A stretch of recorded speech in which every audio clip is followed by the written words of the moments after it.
Big boss season 9లో ఎప్పుడు ఏం జరుగుతుంది అనేది ఊహించడం చాలా కష్టంగా ఉంది. ఇక 8వ వారం నామినేషన్లో భాగంగా మొత్తం 8 మంది నామినేట్ అయ్యారు. ఇక ఎవరెవరికి ఎంత శాతం ఓటింగ్ జరిగిందని పరిశీలిస్తే అందనంత ఓటింగ్తో కొనసాగుతుంది తనుజ.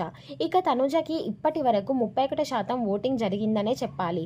ఇక ఇందులో భాగంగానే తనుజకి ఇంత ఓటింగ్ రావడానికి రీజన్ ఏంటి అంటే బిగ్ బాస్ హౌస్లోకి వెళ్ళి ఆమె ఆట తీరే కానీ ఆమె మాట తీరే కానీ ముఖ్యంగా ఆమె హౌస్లో ఉండే తీరు కానీ జనాలకి బాగా కనెక్ట్ అయ్యింది. తనుజకి ఆల్రెడీ సీరియల్ ఫ్యాన్స్ ఉన్నారు. బిగ్ బాస్లోకి వెళ్ళాక ఇంకొంతమంది ఫ్యాన్స్ అవ్వడంతో ఆమెకు ఇంత ఓటింగ్ అనేది జరుగుతుంది. ఇక సెకండ్ పొజిషన్లో కళ్యాణ్ 19% ఓటింగ్తో కొనసాగుతున్నాడు.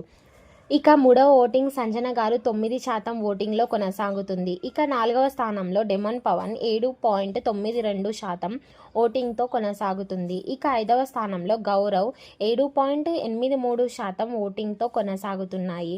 ఇక 6వ స్థానంలో దువ్వాడ మాధురి 7.73% ఓటింగ్తో కొనసాగుతుంది.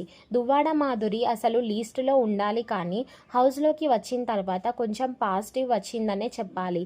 ఇక 7వ స్థానంలో రాము రాథోడ్ 7.73 ఓటింగ్తో కొనసాగుతున్నాడు.